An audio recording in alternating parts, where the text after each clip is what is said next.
So now today, what we're going to be doing is making this check-in button work, right? I know, right?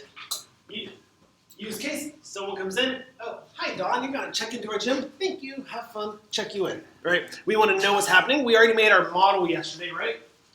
Somewhere inside of this chicken scratch. We know that we're storing it right here in a separate table that has a relationship back to our members. So that means, let me rearrange this. Over here in our code, ready for check-ins, make my git commit. I need to add a new model. New C# class.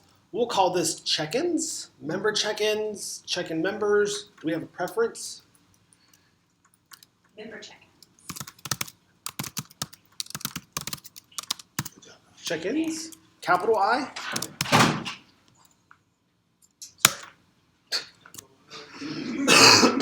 Table flip. All of that. So many problems with that.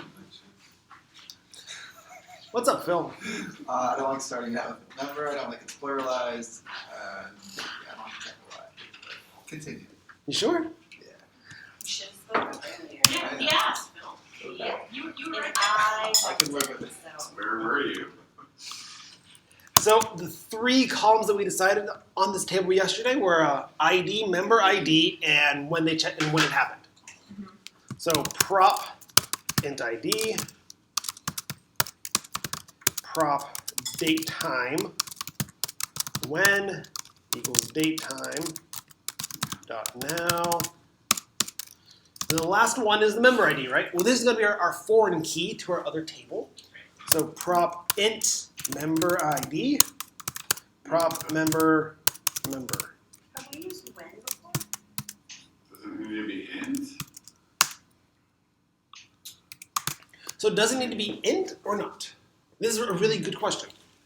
Yes. No. Oh, we have a yes and no. Let's have a nice discussion on this. You said, I said no. why not? Because if you're checking a member in, they probably already have a member ID. Like that's something you probably would have asked already. Like, are you a member? Well, let me check you in. Okay. You say, If you're just now creating it, then it's all going to be null when you first start it up. So it's going to be. is this table inside of our database yet? Not yet. So do we need to accommodate for old data? Yes. No. No, sorry. Because it's not in our database. This is a brand new table. Right. It can't, and it can be just that, because we're saying, hey, our check-ins are going to have a person. They're going to have a member already. We don't need to accommodate for old data. We don't need to make it optional. This is going, hey, you know what? This relationship, it's required. This relationship has to be a valid foreign key. Because you can't have a member check-in without a member. Right? I can't check in nobody. If I do, why are they a member? Right? Right. Even for like a day pass, you still have to create a membership. I understand what you're saying, but I thought it was more of like a safety net to like so the program doesn't crash if that member ID doesn't come or doesn't show up. Like we can't find one, isn't going to crash the program. So that actually is a really good question. What if at one point in time we delete a member, right? They've checked in a dozen times. We have a dozen rows inside of our member check-ins table, and then we go and delete that member. They've left our gym. They've gone away. They've poofed out of existence. What do we do with their check-ins? Do we actually delete the member? I mean, these are actually real questions. No, I don't know think you if we're do in solid. case they come back. Yeah. So maybe our member deletion is actually a soft deletion, Mhm. or we just disable the account, or we can't check in. Yeah, I think that falls into what the business requirement is. Yeah. Because you could there could be Mm-hmm. like where a member leaves, that number can never be used again, so it has to be deleted and be recovered or something. Yeah. I mean, Or you want to put them on a mailing list or whatever. Exactly. Like go back to all of our users that have deactivated their account and send them emails to tell them to come back. Right. Very, very valid business case. There's also one where it's like, hey, you know, we don't want to, this person has been banned from our gym. We need to permanently delete them from our system. And if we do that, then yeah, we want to delete the member check-ins as well, right? If we ever delete a member, we want to delete the member check-ins. Mhm. So pretty much member check-ins, what this tells us that they have to have a member ID that's valid. But Phil brings up a really good point. Is this a bit safer? To put int question mark here. Maybe? Yes, maybe.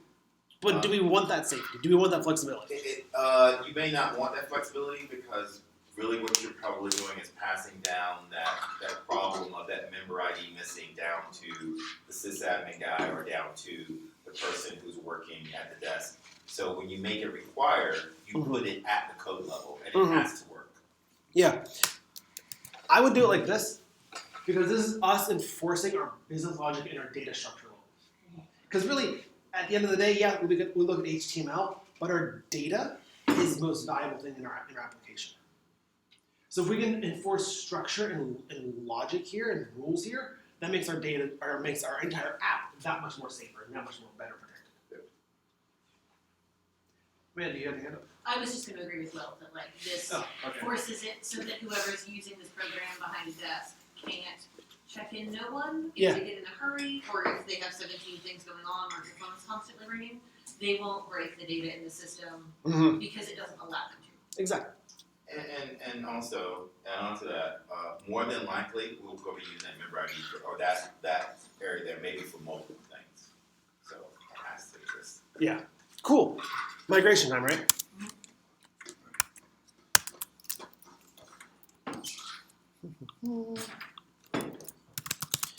.NET, nope. .NET EF migrations, add in member check-in. And I didn't actually add it yet because I didn't add it to my data context. I was writing it, I was like, something, I feel like I'm missing something.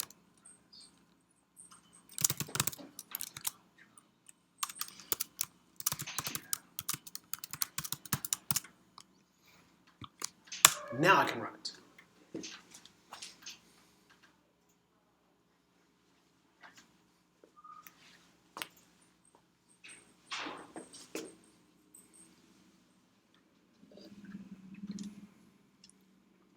So we added the relationship on the member check-in. Do we want to add it to the member table as well? A list like we did before? Yeah. Cool, yeah.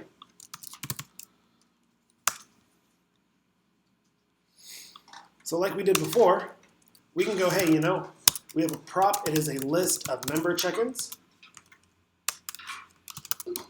Call this member check-ins. Equals new. List of member check-ins.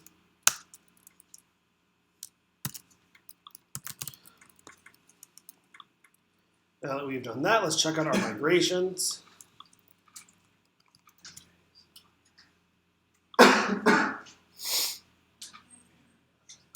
And just again, I always like to check these out just to make sure I'm not doing anything wonky and crazy and is actually doing what I expect it to.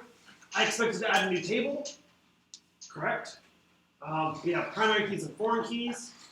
Member check-ins, member IDs of the members, the IDs are there. Yeah. Looks reasonable, right? Yeah. Now .NET EF database update.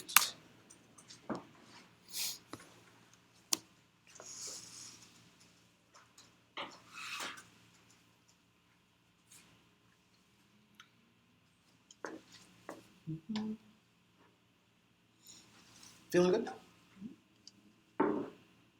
Reasonably well for a Thursday morning?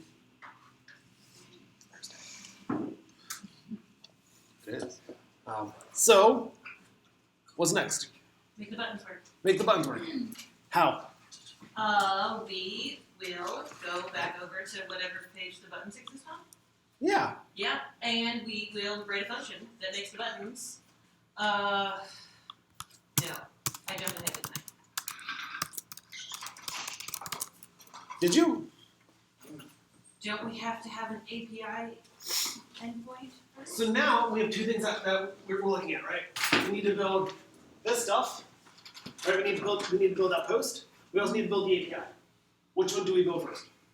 Endpoint. Whichever one we want.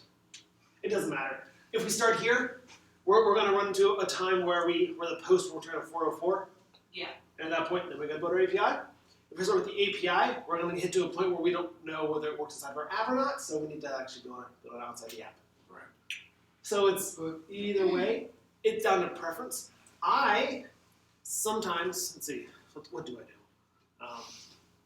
Depending on my mood, I'll start with either the API first and go, here's what I have to do for this so it works. Otherwise, I actually like to write my JavaScript code until I actually have it sending the post, and then write the endpoint that accepts that. I don't know. My school of thought is like set up the endpoint and make sure that you can test that, right, Yep. with Postman and get that going. And, like the front end doesn't even matter until that works. But that's just Perfectly valid, yeah. It's how you approach. At this point, we have our database set up. We have our wireframes at least planned out. It's just at this point we're checking off boxes of what we have to do. And as long as we make sure each box works as we go, there will be a point in time where it just comes together magically and everything just works.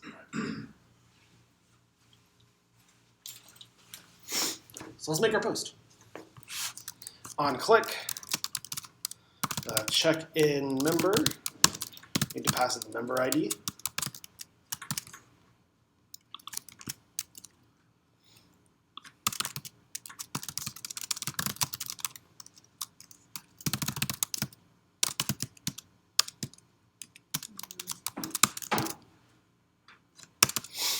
So we need to do a post, right? Yes. Axios.post. What do you want our API to be? Our URL. It's probably going to be /API/ check-in / member ID. Wow, so the API that you're creating there, that's a fake one, right? It's never really being posted. We haven't made it yet. Okay. This is us going, hey, what are we going to be making? That's what we're making Postman. This is what we'll be testing out in Postman. Okay. Does that URL look good to you? Yeah. Cool. There wasn't a wrong answer there. No. You good? Okay. Do we need to pass a body with this post? I do not You do not know? think so. no, because it's just You're just calling for the ID. Yeah, you don't. Yeah. And we're just changing a Boolean associated with the member ID, right? We're not even doing No, that. We're adding a We're row. just adding a row, sorry. Yeah. Can you expand on when and when you would not Have a body. pass them on? So when you pass a body whenever you have multiple stuff to pass in. Okay. So here, the only thing that we're telling our server is who checked in, right? Yes. Our server's going to record the time. Our server's going to do all this logic over here. We're just going, hey, Rita's here. Hey, Tony's here. Hey, Catherine's here. And the server's going, okay, cool, thank you. Okay, cool, thank you. That's all I need to know. But if we needed to also pass in like their first name, their last name, do they have any guests? Do they need to use a locker room, bathroom? Do they need the bathroom key kind of thing? Like that information, that would go inside the body because it's more than one thing. And that would be, so that body is what you Postman, when you just click on body, that's what we check.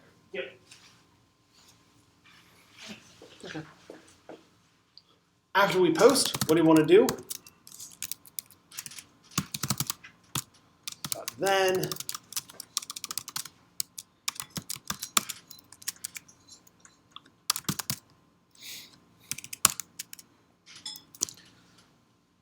do we want to do something whenever we get back? Confirmation? Display a confirmation message? Maybe? You're checked in? Yeah. Or should be like a little checkbox. So. Enjoy your workout. A confirmation message in a check-in box? Maybe? Check-in successful. Yeah, like a little box next to the name that says like checked. Mm-hmm. There's a lot of really cool features there. Let's start with the confirmation message, and then if we have time, we'll circle back to that idea because I actually like that idea. A bit more crazy because you deal with time and stuff. Like they checked in today. When does that go away? Right. So that's a bit crazier, doable, and funner. But let's show you a confirmation message. Would this be a good place to define the logic if a member ID doesn't exist? If a member ID doesn't exist, then yeah, we'd have to check our status code, be like, 404 doesn't exist, this member doesn't exist, what are you doing, kind of thing. But if we want to do a confirmation message, set message,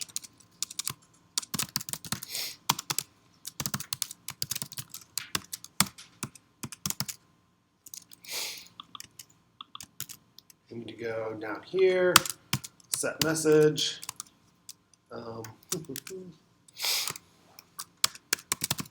Member ID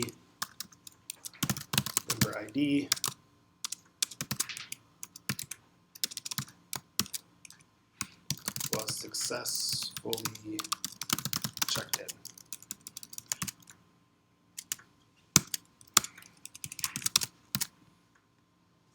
Set the message, and then we'll display the message down here. Section. If message, then display H3 of the message. We've seen that syntax before, right? If message exists, then display this tag. Yeah, right. It's cool.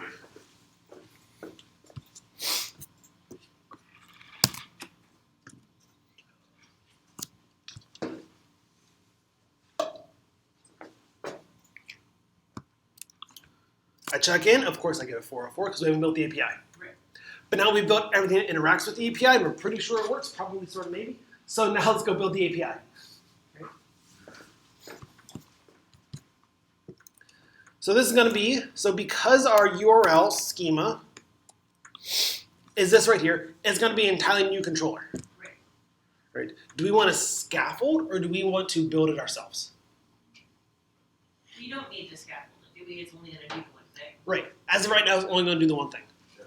And if we think about what the scaffold does for us, the scaffold does a lot of work, but it may not be the right work.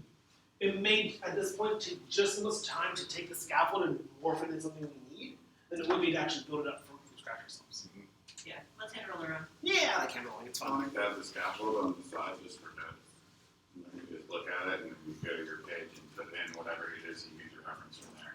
We'll hand roll it, and then we'll scaffold it, and we'll see the difference.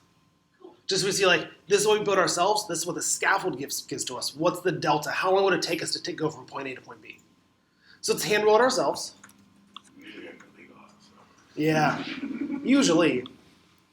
It's going to be a brand new controller. Whee! Ooh. It's called check-in, right? Check-in controller. .cs. We know that it inherits controller base.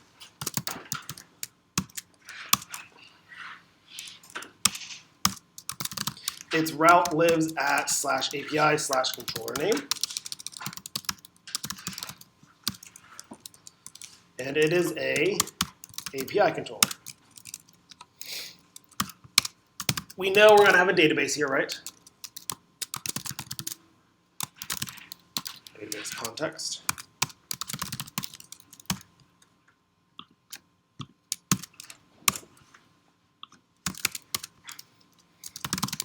Public check-in controller, database context,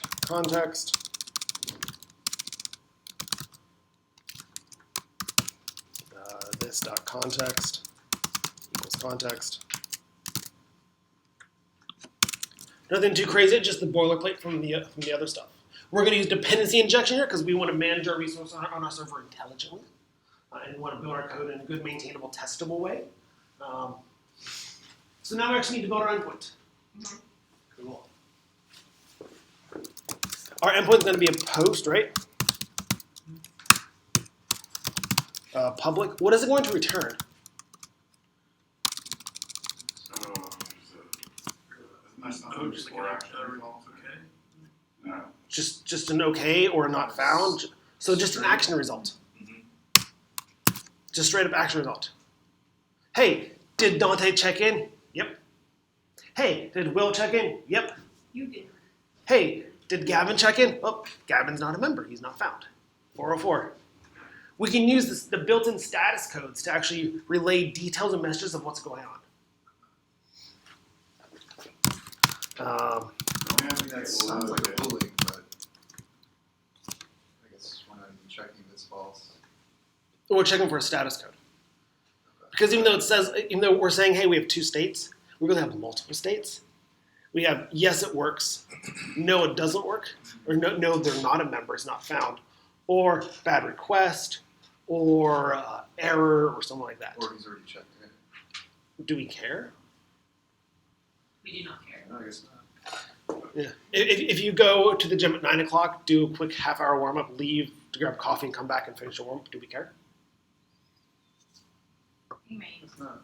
might be a little judgy, but not. Oh, The computer does. I'm 100% going to judge you, but my app's not. Right. That's a nice distinction. Yeah. We know we're going to pass it to one parameter, right? Right. Member ID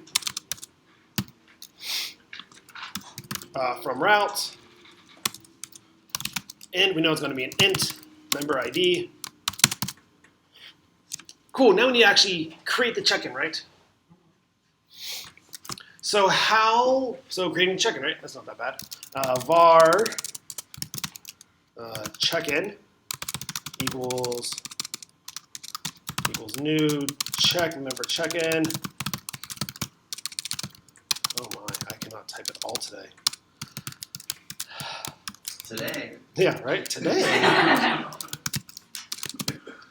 You're so optimistic. Joe's ruthless. That made me proud, Joe. Sorry. That made me so Joe proud. is absolutely I ruthless. feel like Joe has volunteered to type all day Tuesday. Like all of the things that need to be typed Tuesday. I did not. I did not volunteer for that. Wait until Monday. Anyways, member check-in. Do you really have to just like let us anticipate something like Yeah, I do. Anticipate I is do. the best I part. really have to. We need to add after week. So we're only setting the member ID, right? Do we need to set the ID? No, No. Do we need to set the when? no, the auto to date time now. Right. So the only thing we need to set is who's checking in, and that's it. So add this to our database. Dot member check-ins. Dot add. Ooh. You do know what ass goes in flex bag, right? Be on the chocolate croissant if you'd like one. Yeah, I might need this What's that? today. What's that underscore again? The underscore is just a naming convention. That's all. In React. What? Yeah. In React, which is In general, Well, it's just a naming it convention wasn't for what- private variable. Yeah, it is. No, it wasn't. It was Save literally Oh, it's changes. for private. That's what it ages is. is capitalized. Yeah. So usually Here. this underscore is a really common naming convention that says this variable is a private variable. To this. Two Yeah, we're in. instances of This the is bash. Oh, private? Two? sorry. I'm That's a lot of instances, Joe. I'm sorry. It's just a really frustrating, stupid problem. Isn't it? And I was in traffic, and it was just not a good morning. Take a deep breath. Focus on the underscore. So the underscore says, hey, this is usually a private variable to what's going on. It's just a common naming convention. You know how in JavaScript we talk about constants being like all uppercase as a common naming convention? Yeah. That's also this is in that same vein. Not necessarily doesn't mean anything technically, but it's more semantically for a person, for the developer who's actually coding it. And that helps track, or it helps me track at least when I'm looking to go Yeah. things like, I wasn't sure why, but Yeah. it's nice to know that it's internal to this and that's how you know it won't drag over something else. Exactly. Cool, thank you. So you notice that we're using async stuff here right now. So now we need to make our controller asynchronous. So async, and then await, and then return just an okay. Okay is okay, okay doesn't need to be also basic. Nope, it's just okay. Do we need a task on action? We do. Okay will be just 200, correct? Correct. 200 with no body, no nothing inside of it. Just hey, success. And then once we, on the other side, front end, once we receive the 200, we can display a message, Yep. okay. So by using add async and save changes async, that means that while it's trying to check somebody in, it can do other other things. stuff? Yep. Okay. Let's see if this works. Do we think that this will work? Does this look good? Looks good, Heather. That's great. Thank you. So, Let's come over here. What I expect to happen is that whenever I click check-in, I should see a network request with the correct user ID, and I should get back a 200 status that it worked. Let's check in Johnny B. Uh-oh, no. 404 undefined. What? So where's the error? The error's in our job script, right? We see that, hey, it's going to be successful to go ahead and endpoint. It feels good. Amanda? Why? How do you know the errors in our JavaScript? Sorry. Yeah. Does anyone want to Okay, that's answer that? Alan? Because it didn't even post the request, like you got a 404 before. It didn't go out to network, it's on the side, okay. Yeah, because the stuff that we're passing into it is wrong. So we haven't even tested our API yet. Cool, so it's a button fix. Yeah. Can I postulate that Johnny D doesn't have a ID number or something? He probably does. He should. Because Yeah, it automatically because of finds the API Yeah. already passed the ID. So let's Why is it giving it an undefined? member ID, member ID. Remember that. Lowercase ID. Classic. Yeah. Classic.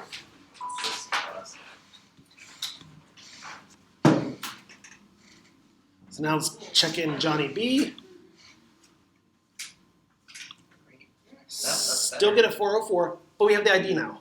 Right, the number's right. So let's check in /API/controller, check in the controller. It's a posted number. Oh, the check-in needs to be well, Forgot a squiggle. Forgot a gull wing right here. That only had half a Or hut. an Indian flag. Yeah, So why did you put an error? because it was looking for the route literally /squiggles member ID. Oh. Oh. Yeah, it didn't know that was a parameter. It just thought that squiggle was part of the URL. Yeah, That would make forever to find. I know, right? These small little minor details. This is probably on us for not testing it more frequently as we're writing it. But like, we're confident enough. pure confidence. Johnny B, still 404. PI check-in not found.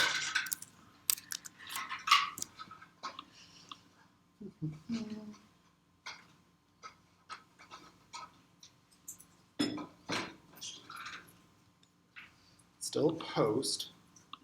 Check in. Is it taking it as a string and not an int? No.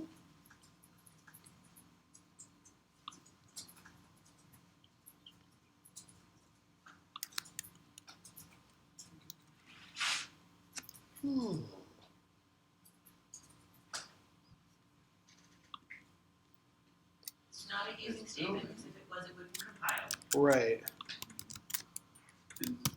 I'm going to recompile it. Because what might be happening is that .NET Watch Run doesn't see the file because we added it after we started it. Oh, So it doesn't know that the change happened. so it only watches things it knows already exist. Yes, just like Yarn Start did. Because it wasn't technically a change, it was a creation. Correct. It doesn't much add. Yeah, because the code looks right? There's no obvious things wrong with it. Code looks fine. But at least we got us to check those two things that we did change. Briefing.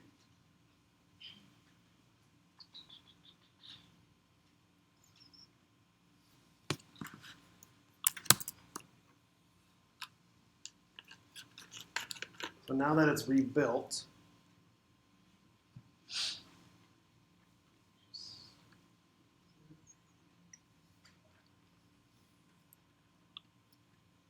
Hey, Yay. member ID 3 was successfully checked in. What if I want to update that to be their name? Ooh. Yeah. Then rather than ID, the endpoint ID would be the name. No, we don't have to do it on the back end, we always do it in JavaScript. It's just on the front end. But yeah, we want to use the name instead of the ID. Oh, man. And instead of passing only the ID here on check-in member, we pass in the whole member. Cool. And then just flex the properties as necessary. Yep. And then member.id, and then member.first name.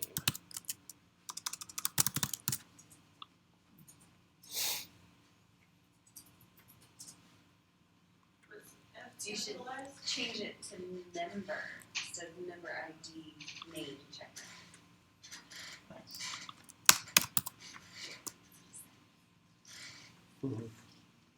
Cool. Timmy, Steve, Wanda, Johnny B. Cool.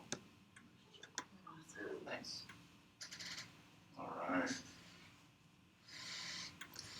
How are we feeling with this? I want to add in one more thing, just to make sure a little bit extra tighter here, and then we'll break, and then we'll talk about auth. Does that sound good? So one thing that we're not accounting for is what if we do a post, check in, and the member doesn't exist.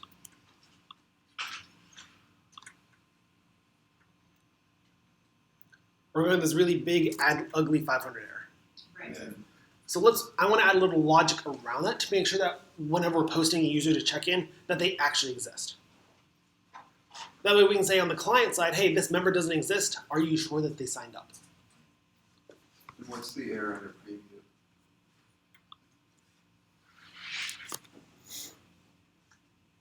Okay.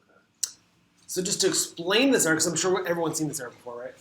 Like, what does this error mean? This means we're trying to insert a data into a foreign key field where the foreign key isn't a valid foreign key. So here I'm saying, hey, I'm trying to check in member ID 20, but member ID 20 doesn't exist. So it's like, I don't know what you're doing. This is us taking that logic that we put into the model when we first newed it up and actually seeing it in action. There's no question mark. And that's what you're- Amanda. Not that it's vital to this at all, but why is it a 500 error and not a 404 error?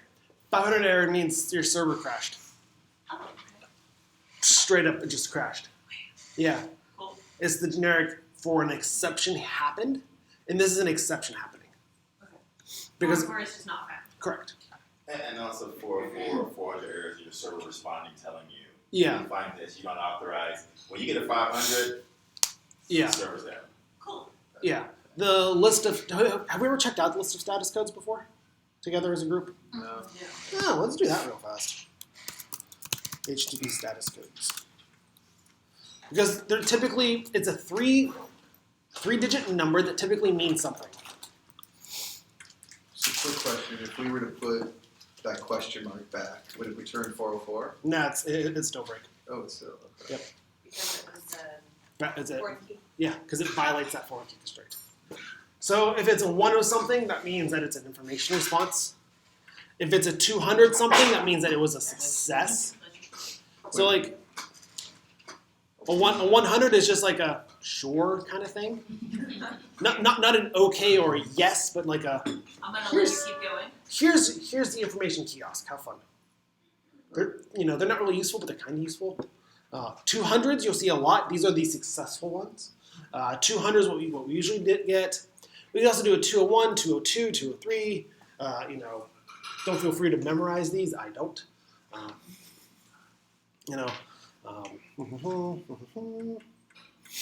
300s are your redirect messages. These are your ones saying, "Oh, server got you. You did stuff correctly, but I no longer live here." Did you ever send a mail to someone who doesn't live at that address anymore? That's a 300. So the server exists, but that endpoint doesn't. Yeah, or like a server's moved to a new URL. It's no longer sdggym.com, it's sdgym.api.com or something like that. It's a new URL. But the server is getting the request. Yep. 400s are your, hey, I got you, I got your request, you're doing everything right, but you messed up something. Either you're a 401 unauthorized, you're sending me your wrong formatted data, I'm expecting a number, but you passed me a string. These are your, hey, you're doing something wrong, but I'm still hearing you. Like you're speaking Spanish, but I speak French. Right. And we use the term like data path errors or Yeah. data errors because they're there to let you know exactly what's going on with your data and how you're accessing it, whether you're accessing it right or wrong or not. These are the ones you're probably saying wrong. Mm-hmm. It's a really cool API for 400 errors, like artwork. My favorite one is 418. I'm a teapot. Just because. That would be awesome. What would Can you actually get that error code? What? So I we're would love to write that. I also would someone like to and see the have it artwork for that. Look it up. So the story behind this is that April Fools used to be a really big thing in the tech community that people loved until we started hating it unanimously. And during one of those times, people were like, "Hey, let's add a new status code to the HTTP status codes," and it happened to be I'm a teapot. That's still there. It's still there. That doesn't mean your server has to return a 418, but it could. Mine usually does. Would it, like, We can tell it to. We can tell it. Yeah, we can tell our server to return a 418. Yeah. Oh, please, let's. Maybe one of your orders. Is that like a try catch? It's some properties on the OK. You think I won't try and do this in my capstone, but I will try and do this in my capstone. I hope Once you everything do. else works, and I get into 2-year-old mode. Teapots. Right? Because these aren't, even though these are like a thing, 500s are server errors. This server borked. In the foreign key, we tried an exception, my server's down, someone kicked the plug out of the wall kind of thing. Like, this is like, I'm having a problem. Like, this is the thing where the server's down. So if you get a 500, it's probably not your fault. Probably. This is where you fight with the server guy. Yeah, yeah. He's like, no, it's your code. You're like, no, it's 500 error. It's your server. It's like, this is the frustrating part because I'm trying to use someone else's API that's returning a 500. Like, are you passing the server bad data and it's returning a bad error code? Or is the server actually crashing? Right. On that note, we can return any status code we want. These are only standards. These are only the accepted standards. Notice what I said, accepted standards? A whole bunch of smart people who know a lot about the internet and how it works came together and said, hey, here is the agreed upon status codes. Could I still send an error back with a status code 200? Yeah. Could I still send a 404 with a status code of 113? Yeah, I can. Would the message be received accurately? Exactly. Like, so we agree upon these. Let's take a look at the 400s, because 400s are very fun. The biggest one here, you'll notice, is a perfect example. We go from 429 to 431 to 451. There's a lot of skipped numbers there, right? Could I return a 452? Sure. Yeah, with my own custom error message saying, hey, if I return a 452, that means that a member has checked in too many times. Go home and sleep. 51 is interesting. Yeah. Is it interesting that Area 51 is also a 51? Somebody has a sense of humor somewhere. You know, but these status codes are only an accepted convention. You should use them, you should, but feel free to also expand upon them. I've done that for my apps. So it's like, I'm going to use the 450, everything above 451 to 500 to designate different things that happen inside my app. Like, data is not updated yet, or data is still processing, or something along those lines. People in China probably say that 451 all the time. Probably, unfortunately. But a lot of them have VPNs, Yeah. right? Yeah. Do you use a VPN for No, browsing? No. no, not yet. Not all the time. It's a thing. That's a different conversation. Anyways, these are our status codes. I want to return a 404, not found, whenever we have a gym member who's not found. Because I want to signal to the client, hey, you're doing it right, but you're trying to do a member that doesn't exist. So in order for us to do that, before we create the member, we need to see if the member exists. And we can do that with our, how would we do this? I know how I would do this. I would make a service layer. A service layer. I'm How gonna would you do that, Bill? kill a fly with a sledgehammer. Bill, how would you make a service layer? We're actually going to make a service layer in about an hour with the authentication stuff, so we'll see that in action. So for our exist, we need to say, hey, database, does this thing exist? We can use two things. We can use any, or we can use first or default. I would use first default. Any return is Boolean. Yeah, does it exist? Any, I like any. Context.member check-ins or members dot any. Oh, do I not have a link in here yet? I do not. Any member or member ID equals member ID.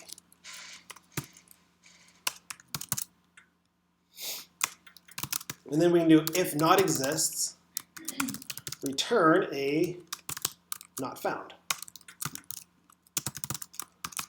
So any returns Boolean? Yep.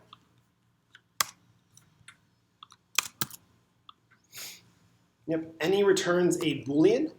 It says, does anything match this? It doesn't tell you what it matches. It just says, does it exist? And it doesn't tell you how many. If how many is the thing that you want, any is not the thing to use. Correct. If so, it's like, is anybody here today wearing shorts? Yes. Is anybody here wearing jeans? Yes. We don't know how many. We don't care how many. We don't care who. We don't care like what color they are, or length they are, anything like that. Just is someone doing it? If you did want to count that, then what's the operator you want for that? Or method that you want for that? Count. Nice. Yeah. So would .find work in this scenario? Or no? Dot first or default. Yeah. Dot find would also work. Dot first or default would also work. So find is, it just finds the first one. It's like, I'm not going to search the rest Yep. of this. Where any is going to do the same thing, but it's going to look through the whole database, right? So would find be say that more, again? Be faster, right? Or first or default? So any will stop once it finds the first one. Oh, well, okay. I Yeah. thought find did that. Find will also do that. But any will just stop and go, I found it. I'm done. Find will actually say, oh, I found it, mine, and return that. Okay. So it doesn't return. Don? Async. Yeah. After. If it's available, I like to use it.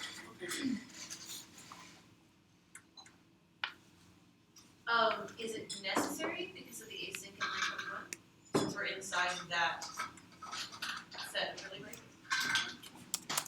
Which line right here? Yeah. So Yes. we have the async in there, and then we go. We're inside now as of line 24. We're inside the curly braces. Yes, it does matter. This just signals that, hey, this thing has long-running tasks in it. This is actually a long-running task. Right. So let's see if this works. If I send this, after it's done building,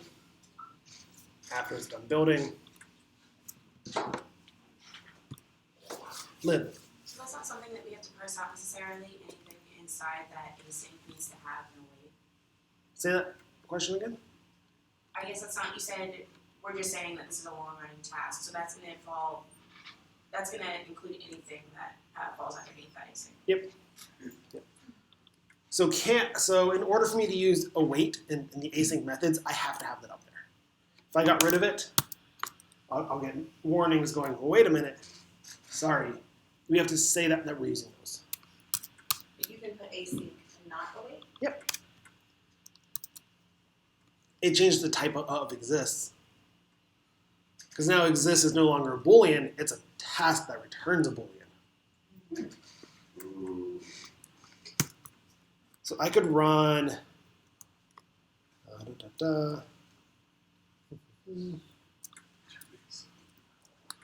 I can now say, hey, my result from that task, use that to compare, which gets hairy. Or I can just await. Yeah, tasks get really fun fast. So for us, we'd probably just put a weight Yep. in front of every expression. Just in case. Yep.